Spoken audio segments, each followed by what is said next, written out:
Hello po kuya, pwede magtanong sa inyo, baka meron po kayong naghahanap ng kadama na good employer. Matatapos na po kontra ko next month. Ayan, shoutout po sa iyo, Idol Kabayan. Ayan, so regarding naman po dyan sa tanong nyo, okay, so bago ko po sagutin yan, baka naman po pwede, favor naman, baka naman pa-subscribe ng ating YouTube channel. Please like, share, and comment. Okay, so OFW Pinoy TV. So malaking tulong na po yan sa channel ko po. Bagong-bago pa lang ito. And yung content ko po is about OFW, kaya napanood mo ito. Again, thank you sa pag-subscribe, okay, in advance. Okay? So, Ma'am Idol Kabayan, dati nakaraan, ang aking among lalaki is malaking pamilya to. So, maraming naghahanap.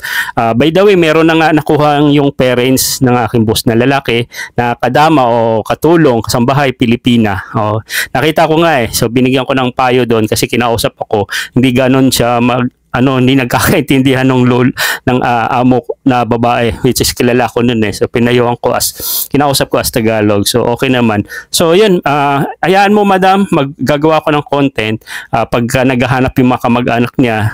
Sa akin kasi nagtatanong yun, lalo na kasi gustong-gusto talaga nila is yung mga Pilipina. Kasi may mga previous silang mga katulong na Pinay na meron nga isa nakapag-asawa ng Egyptian. So legal, dumaan sa naniligaw yung Egyptian sa katulong at pinaubaya na lang kay baba na siyempre single naman yung babae. So proud sila pag babae o Pilipina yung naging katulong kasi maalaga. Okay, kaya nagtatanong din sila sa akin. Before kasi hindi ako basta-basta nagre-recommend kasi hindi ko kilala, di ba? Mahirap po kasi yun Okay, so pero ngayon tingnan natin kung ipopost ko na lang dito sa aking YouTube channel pag kailangan ng katulong. Kasi iba po kasi pag meron na po kayong employer dito sa abroad, let's say nasa Pilipinas ka na, umuwi ka na, example, nandito po kayo abroad, uuwi ka, pero asikasuhin ka na dito. So, mas maganda, may employer ka dito para yung nandito, yung mga, yung mga employer, maghahanap na lang ng agency dito. Tapos, pumuntahan mo na lang yung agency sa Pinas, yung counter nila ba, yung tawag nito, merong, may agency din sa Pilipinas para direkta ka na doon. Ngayon, aasikasuhin ka nila, ipa-priority ka kasi parang request ka kung tawagin, madali ka. Kaya gusto ng mga amo dito is yung may kakilala na pagkakatiwalaan, hindi yung nanggagaling sa agency, hindi pa kilala. Pero kung wala sila makuha, kukuha sila sa mga agency. Okay? Ang tawag po dyan, request. Madali po yan. Ako, request din po ako. Ayan, itong for good kasi ako tapos na-request uli ako. So, naghanap ng agency yung boss ko dito, tapos yung agency may counterpart kung tawagin sa agency doon ako nag-report at sila na yung kasikaso kaya mabilis.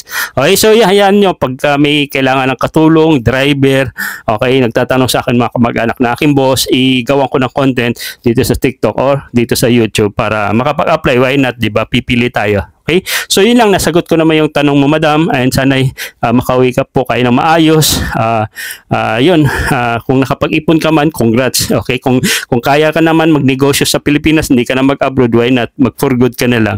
Compare babalik ka pa. Pero kung hindi pa naman talaga, para bumalik ka pa, kailangan mo pa, so why not, diba? So yan, ingat-ingat mga idol. Kabayan. Again guys, kung may matanong kayo, pwede nyo i-comment sa baba. Kung kaya ko naman sagutin, why not, diba? And then, subscribe my YouTube channel. Okay? So, see you in my next video. God bless and bye-bye.